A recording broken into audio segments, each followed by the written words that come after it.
Hi everyone, most welcome आप सभी students का आपके इस ऑनलाइन प्लेटफॉर्म यानी कि बिहार टेक्स्ट बुक पर।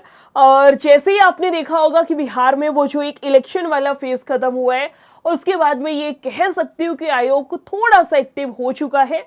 आपके जो इतने सारे एग्जाम डेट्स पेंडिंग है वो भी धीरे धीरे करके रिलीज कर रहे हैं। जिन एग्जाम्स की बच रखी है वो भी आ जाएंगी।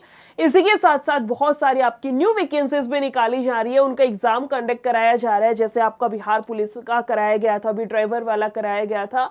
इसी सिलसिले में अभी अभी यानी कि हाल फिलहाल में आपका एक और नोटिफिकेशन आया है। बहुत सारे बच्चे, हो सकता है इस नोटिफिकेशन के बारे में आप लोगों ने सुन लिया हो। बहुत सारे स्टूडेंट्स होंगे जो अभी फर्स्ट टाइम ये वीडियो देख रहे हैं कि अच्छा बिहार पुलिस में एक और नई वैकेंसी आई है। तो दोनों ही कैटेगरी के स्टूडेंट्स के लिए ये वाली वीडियो हेल्पफुल है, क्योंकि जब भी कोई नई वैकेंसी आती है तो उसको लेकर के हमारे मन में बहुत सारे डाउट्स होते हैं, बहुत सारे कंफ्यूजन्स होते हैं कि मैं इसके लिए एलिजिबल हूँ या फिर नहीं हूँ, इसमें क्या कुछ पढ़ाई मांग रखी है, एजुकेशनल क्वालिफिकेशंस, इसमें क्या एज होनी चाहिए, सिलेबस क्या होनी चाहिए, कौन कौन से सब्जेक्ट आएंगे, डॉक्यूमेंट्स क्या चाहिए, एग्जाम का पैटर्न क्या होगा, फिजिकल होगा या नहीं होगा, होगा तो फिजिकल कितना, क्या कुछ मांगा गया है, ये बहुत सारे डाउट्स होते हैं, है ना। तो इस एक छुटकी सी वीडियो में सारे के सारे डाउट्स क्लियर करते हैं। सबसे पहले तो नोट करिएगा आपकी टोटल जो वैकेंसीज है वो कितनी, 64 पदों की अधिसूचना जारी की गई है, यानी 64 आपके पद रहेंगे बिहार पुलिस में हवलदार की पोस्ट पर है। इसके अलावा शैक्षणिक योग्यता आपका इंटरमीडिएट यानी कि 10+2 मांगा गया है। आयु सीमा आपकी मिनिमम आयु 18 वर्ष होनी चाहिए, 18 वर्ष। और आपका 1 अगस्त 2025 के अनुसार आयु की जो गणना है वो की जाएगी, तो इसके अनुसार आपकी एज जो है वो लाई करनी चाहिए। आगे आते हैं कि मैम एग्जाम का पैटर्न क्या रहेगा, सबसे मेन सिलेक्शन का प्रोसेस क्या रहेगा। तो ध्यान से सुनिएगा, पहले मैं आपको यही बता देती हूँ सिलेक्शन प्रोसेस क्या है। सिलेक्शन प्रोसेस में पहले आपका रिटन एग्जाम होगा। शारीरिक परीक्षण के लिए पात्र होने हेतु न्यूनतम 30% अंक होना आवश्यक है, यानी पहले रिटन एग्जाम होगा, उसके बाद आपका पीईटी पीएसटी होगा, देन आपका डीवी होगा, देन आपका मेडिकल होगा। ये सारा प्रोसेस रहेगा। तो मेनली अगर देखा जाए तो मैम सबसे पहले हो गया रिटन एग्जाम होना, रिटन एग्जाम होना, उसके बाद हमारा पीएसटी एंड देन पीईटी। दोनों चीजें अलग अलग है, अभी डिफरेंस समझाऊंगी। पीईटी क्या होता है, पीएसटी क्या होता है ना। तो सबसे पहले देखते हैं मैडम जी, रिटन एग्जाम होगा, जो रिटन में पास होगा उसको ही तो आगे वाली स्टेजेस, आगे वाला जो प्रोसेस है उसके लिए भेजा जाएगा। तो सुनिए ध्यान से, अगर बात की जाए रिटन एग्जाम की तो इसके बारे में सुनना। आपके टोटल 100 क्वेश्चंस होंगे, बोला गया है टोटल 100 क्वेश्चन होंगे। सारे के सारे क्वेश्चन आपके एमसीक्यू बेस्ड होंगे, यानी जिसमें हम ओएमआर शीट में गोला भरते हैं ना, वो वाला एमसीक्यू ऑब्जेक्टिव आपका पेपर रहेगा। टोटल आपका 100 अंक यानी कि 100 अंक का पेपर रहेगा, जिसके लिए कि 2 घंटे का समय निर्धारित किया गया है। कोई भी नेगेटिव अंक नहीं किया जाएगा, इसका मतलब आप तुक्का लगा सकते हैं, कोई नेगेटिव मार्किंग नहीं है। विषय आपका हिंदी, इंग्लिश, गणित, साइंस रहेगा, आपका सामाजिक विज्ञान, इतिहास, भूगोल, नागरिक शास्त्र, अर्थशास्त्र, विज्ञान रहेगा। और इसके अलावा आपका सामान्य ज्ञान और आपका समसामयिक मामले यानी कि स्टैटिक जीके, ये वही आपका सारा प्रोसेस, वही आपका सारा सब्जेक्ट है, सारा सिलेबस है जो कि आप नॉर्मली किसी भी एग्जाम की तैयारी करते हैं तो पढ़ते हैं। आगे चलते हैं। आगे का मतलब है कि मैम रिटर्न जिन बच्चों का पास होगा उसके लिए आगे क्या प्रोसेस है, तो समझिए आगे आपकी 2 चीजें होती है। एक होता है पीएसटी फिजिकल स्टैंडर्ड टेस्ट, एक होता है पीईटी फिजिकल एफिशिएंसी टेस्ट। बहुत जगह आपको लिखा हुआ मिलता है पीएमटी। बेटा पीएमटी और पीएसटी एक ही होता है। इसका मतलब है फिजिकल मेजरमेंट टेस्ट, इसका मतलब है फिजिकल स्टैंडर्ड टेस्ट, जिसमें आपने देखा होगा हाइट हो गया, चेस्ट हो गया, वेट हो गया, ये सारी चीजें मेजर की जाती हैं। आर्मी वगैरह में भी आपने देखा होगा ना, तो वो होता है हमारा पीएमटी बोल लो चाहे पीएसटी बोल लो। एक होता है हमारा पीईटी जिसको बोला जाता है फिजिकल एफिशिएंसी टेस्ट, जिसमें आपने जो एक होता है ना लॉन्ग जंप लगाना, हाई जंप लगाना, रेस लगाना, रनिंग जिसको बोलते हैं, भाई ये तो फिजिकल की तैयारी कर रहा है, ऐसे बोलते हैं, ये तो फिजिकल की तैयारी करता है, वो फिजिकल हमारा बेसिकली पीईटी होता है। ठीक है, तो समझना बात को, पीईटी और पीएसटी इसमें क्या कुछ मांगा गया है। 2 कैटेगरी रहेंगी, एक महिला के लिए रहेगा और एक पुरुष के लिए रहेगा, दोनों का अलग अलग होता है। ठीक है, अगर मैं बात करूं आपकी सबसे पहले पीईटी, तो इसमें आपका रखा गया है दौड़, ऊंची कूद और गोला फेंक। समझना, तीनों को अभी एक्सप्लेन करूंगी। अगर मैं बात करूं दौड़, रनिंग, तो मेल कैंडिडेट के लिए 1.6 किलोमीटर 6 मिनट के अंदर अंदर आपको दौड़ पूरी करनी है। कोई फर्क नहीं पड़ता किसी बच्चे ने 5 मिनट 50 सेकंड पे पूरा कर दिया हो, चाहे किसी बच्चे ने 4 मिनट में पूरा कर दिया हो, दोनों ही क्वालिफाई माने जाएंगे। इस बच्चे को एक्स्ट्रा मार्क्स नहीं दिए जाएंगे। कहने का मतलब है कि जो पीईटी और पीएसटी होता है ये आपका सिर्फ क्वालिफाइंग है। क्वालिफाइंग का मतलब है कि आपको 6 मिनट के अंदर अंदर 1.6 किलोमीटर कह दूं या 1600 मीटर कह दूं, इतनी दौड़ आपको पूरा करना है। और अगर आप फीमेल कैंडिडेट हैं तो आपको 1 किलोमीटर की दौड़ 5 मिनट के अंदर अंदर पूरी करके दिखानी है। इसके बाद होता है ऊंची कूद, जिसमें कम से कम 4 फीट यानी इससे कम नहीं होनी चाहिए। अलग अलग है, लॉन्ग जंप अलग होता है, हाई जंप अलग है। लॉन्ग जंप होते हैं जब हम आगे की तरफ कूदते हैं, वो देखा नहीं आपने, भाग के आते हैं और आगे की तरफ छलांग लगाते हैं, वो हो गया आपका लॉन्ग जंप, वो इसमें नहीं मांग रखा। ये कह रहे हैं ऊंची कूद। ऊंची कूद होती है जैसे रस्सी या पोल वोल डाल देते हैं, आप भाग के आइए और उस रस्सी के पार कूद के दिखाना है, वो होती है ऊंची कूद। तो वो है मेल कैंडिडेट्स के लिए कम से कम 4 फीट कूद के दिखाना है, उससे कम नहीं, उससे ज्यादा हो सकता है, कोई दिक्कत नहीं। और फीमेल के लिए 3 फीट होनी चाहिए। अगला है इसमें गोला फेंक। आपने देखा होगा इंग्लिश में बोलते हैं शॉट पुट थ्रो। इतनी सिल्वर कलर की बॉल टाइप से होती है, लेकिन वो अपने आप में हैवी होती है, उसको ऐसे पकड़ के हम लोग थ्रो करते हैं, है ना, देखा होगा आपने। ये हमारा एथलेटिक्स के अंदर आती है, जिसमें हम जेवलिन थ्रो हो गया, देखा होगा कभी। जेवलिन थ्रो तो जानते होगे, ऐसा कोई इंडियन नहीं होगा जो जेवलिन ना जानता हो। ऐसे ही हमारा शॉट पुट थ्रो होता है। शॉट पुट, जिसको हिंदी में गोला बोला जाता है, वो आपको देंगे, वो आपको फेंक के दिखाना आप कितना आगे फेंक सकते हो। उसके लिए इन्होंने निर्धारित किया है कि अगर मेल कैंडिडेट है तो उसको 16 पाउंड का गोला दिया जाएगा और आपको कम से कम 16 फीट उसको फेंक के दिखाना है। अगर फीमेल कैंडिडेट है तो आपको थोड़ा सा क्या बोलते हैं, इनका थोड़ा सा भारी रहेगा, इनका थोड़ा सा हल्का रहेगा। ये 12 पाउंड का रहेगा आपका और 12 फीट तक आपको फेंक के दिखाना है। ये है आपका पीईटी। पीईटी, जिस बच्चे ने ये सारा कर दिया उसका पीईटी क्वालिफाई लिखा जाएगा कि आपने अपना पीईटी पास कर लिया है।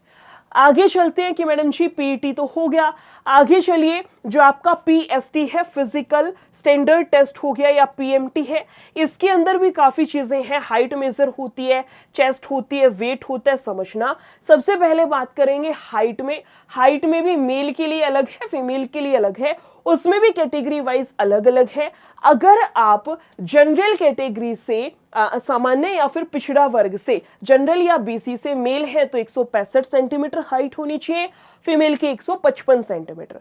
इससे ज्यादा हो सकती है, कोई समस्या नहीं है, लेकिन मिनिमम इतनी होनी चाहिए। इससे कम होगी तो आपको बाहर कर देंगे, चाहे आपके पेपर में कितने ही नंबर क्यों ना हो, आपको डिस्क्वालीफाई घोषित कर दिया जाएगा। ठीक है, आगे आते हैं। अत्यंत पिछड़ा वर्ग के लिए 160 centimetre male, 155 female. SC ST में 160 मेल हो गया, 155 फीमेल हो गया, यानी कि सभी वर्गों की महिलाओं के लिए 155 सेंटीमीटर ही रखी गई है।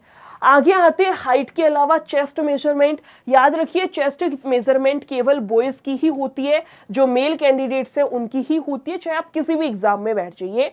इसमें आपका जनरल बीसी या ईबीसी से है तो आपका 81 सेंटीमीटर होना चाहिए बिना फुलाए हुए, और फुला करके 5 सेंटीमीटर का एक्सपेंशन मांगा जाता है, 86 सेंटीमीटर होनी चाहिए। अब कोई कैंडिडेट है वो कह रहा है कि मैडम मेरी चेस्ट है 83 सेंटीमीटर, तो फुलाने के बाद इसमें +5 कर दो, फुलाने के बाद आपकी 88 सेंटीमीटर होनी चाहिए। अगर 88 से कम है तो आप क्वालिफाई नहीं माने जाओगे। समझ रहे हो? ये 5 सेंटीमीटर का आपका रहना चाहिए एक्सपेंशन। 2 तरीके से चेस्ट मेजर होती है, पहले नॉर्मल करते हैं, फिर आपको कहेंगे सांस भरो, फुलाओ, फिर दोबारा से मेजर होती है। और अगर आप एससी एसटी से हैं तो बगैर फुलाए हुए 79 और 5 ऐड कर दो, वही फुलाने के बाद आपका 84 सेंटीमीटर ये मिनिमम होना चाहिए। डन है, यहां तक का हाइट हो गया, चेस्ट हो गया। वेट जो है ये सिर्फ फीमेल कैंडिडेट्स का मेजर होता है, हाइट सिर्फ मेल का होगा, नोट कर लीजिएगा। ठीक है। फीमेल कैंडिडेट का वेट चेक होगा। वेट में क्या बोला गया है, सभी श्रेणी की महिला उम्मीदवारों का वजन कम से कम 48 केजी होना अनिवार्य है। मैडम हम ओवरवेट है, कुछ कैंडिडेट्स होते हैं जो ओवरवेट है, ओवरवेट वालों को वेट कम करना होता है, मैं बिल्कुल मना नहीं कर रही, लेकिन वो आपको उसमें मेडिकल जब होता है ना उस टाइम पे दिक्कत आती है, तब कम करना होता है। फिलहाल अगर आप ओवरवेट है और वो ओवरवेट है और लग रहा है हमें मैम निकाल दिया जाएगा, तो ऐसा नहीं होगा। मिनिमम जो क्राइटेरिया है वो आपका फुलफिल होना चाहिए जब आप पीएमटी या फिर पीटी पे जाते हैं, तो यानी वेट आपका 48 केजी से कम नहीं होना चाहिए। कम है तो आपको बाहर जरूर कर दिया जाएगा, कम से कम 48 केजी होना चाहिए, चाहे आप किसी भी कैटेगरी के फीमेल हो। आगे चलिए, पीएचडी के मार्क्स इसके लिए कोई अंक नहीं दिए जाएंगे, जो मैंने आपको बताया ये सिर्फ क्वालिफाइंग है। अगर आप इन 3 मानकों को पूरा नहीं करते हैं तो आपका अगले चरण पीटी में शामिल नहीं किया जाएगा। Physical efficiency test, merit list physical efficiency test, जिसमें दौड़ है, ऊंची कूद है, गोला फेंक के आधार पर बनती है। ये किसकी है, मेरिट लिस्ट फिजिकल एफिशिएंसी, ये फिजिकल एफिशिएंसी का बताया जो मैंने आपको बोला ना, पीईटी वाला। इसके अलावा वेतन, मैडम इतनी मेहनत करेंगे, फिजिकल भी देंगे हम, है ना, पीएमटी भी देंगे, पेपर भी देंगे, पढ़ेंगे भी, सारी चीजें करेंगे, तो सैलरी क्या है आपका लेवल 4 रहेगा, लेवल 4 रहेगा। वेतनमान आपका 25,500 से 81,100 तक। इन हैंड सैलरी इसमें आपका सारा है, एचआरए डीए सब मिलाकर के लगभग 35,000 से 40,000 आपकी रहने वाली है। ये था आपका जो अब की बारी वर्ष है ना, ये वही है। आवेदन आपका सिर्फ ऑनलाइन होगा, एमसीक्यू आधारित होगी, फिजिकल आपका क्वालिफाइंग होगा, मेरिट लिस्ट मैंने आपको ये सारा सब कुछ बताया ही है। इतना क्लियर है तो एक बार ये मुझे बताइए, यहाँ तक का सारा सब कुछ क्लियर है। अब बात आती है कि मैम इतनी सारी वैकेंसीज हमारी है, जैसे मैंने शुरू में आपको बोला था कि आपका एक एक करके सारी वैकेंसीज आने ही वाली है और एग्जाम डेट रिलीज होने वाली है। जो आपकी पेंडिंग वैकेंसीज हैं, नोट करिएगा कि 2026 अपना गोल्डन पीरियड मान करके चलिएगा। जितने भी विद्यार्थी हैं जो गवर्नमेंट जॉब की तैयारी कर रहे हैं या चाह रहे हैं कि मैडम जी एक गवर्नमेंट जॉब हमें जरूर से जरूर चाहिए, नोट कर लीजिए, जो सुपर पास आपका है, समझना पहले बात को, टेक्स्ट बुक की जो एप्लीकेशन है उस पर एट प्रेजेंट 370 बैचेस चल रहे हैं।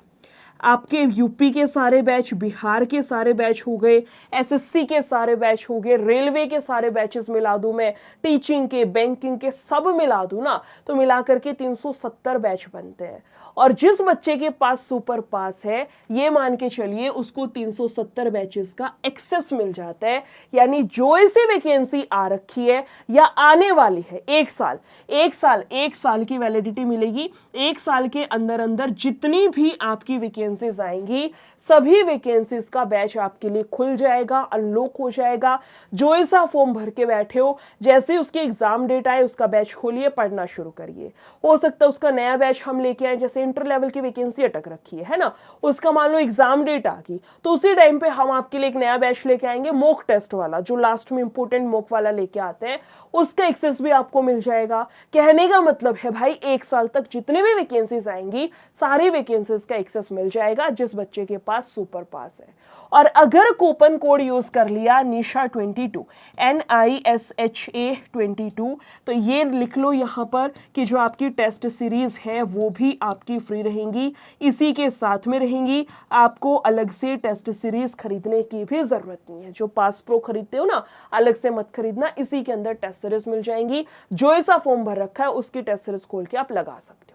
एक साल, वैसे इसका प्राइस है 1799, अभी सेल चल रही है और निशा 22 कूपन का यूज करेंगे तो 899 में एक साल आपकी रहेगी। इसको डिवाइड करके देखना, 899 डिवाइडेड बटा 12 महीना, एक महीने का केवल 75 रुपया आपका पड़ता है। मेरे ख्याल से जहां आपको 375 बैच मिल रहे हैं, सारे बैचेस के आपको पीवाईक्यू मिल रहे हैं, सारे बैचेस के आपको टेस्ट सीरीज मिल रही है, सारे बैचेस के प्रैक्टिस क्वेश्चंस मिल रहे हैं, वहां पे मेरे ख्याल से महीने का केवल 75 रुपया बहुत ज्यादा तो नहीं है। कैसे पहुंचना है समझिएगा बात को। अभी जो वीडियो है इसी में नीचे मोर पर क्लिक करना, नीचे आइए सुपर पास लाइव, इस लिंक पर क्लिक करना। जैसे ही लिंक पे क्लिक करेंगे आपके सामने सीधा खुल जाएगा, यहां पर अप्लाई कूपन जाना और जो कूपन कोड बताया NISHA22 अप्लाई कर देना, निशा 22। अगर साथ में टेस्ट सीरीज फ्री चाहिए तो कूपन लगाते नहीं हो, फिर टेस्ट सीरीज नहीं मिलती या कुछ भी दिक्कत आती है फिर फोन करते हो, फिर मैसेज ना करना, मैं पहले कह रही हूं। कूपन लगाइए सो दैट आपकी सारी चीजें स्मूथली रहे। इसके बाद यहां क्लिक करिए और इस ग्रीन वाले पे क्लिक करके आगे का प्रोसीड कर दीजिए। ठीक है, वीडियो अच्छी लगी हो शेयर जरूर करिए। इसी के साथ साथ मंडे से लेकर के फ्राइडे तक रोजाना शाम 6 बजे मेरी क्लास यूट्यूब पर आती है। जिन बच्चों को नहीं पता इसी चैनल पर लाइव पर जाइएगा और आपको मेरी ये वाली क्लास नजर आएगी। मैं आपको मैथ्स पढ़ाती हूँ, मेरा नाम निशा है और ये मेरी क्लासेस है इंटर लेवल प्लस CGL4। कोई भी फॉर्म भर रखा है जाकर के एक बारी क्लासेस को जरूर देखिए। ठीक है, thank you so much, take care, bye bye.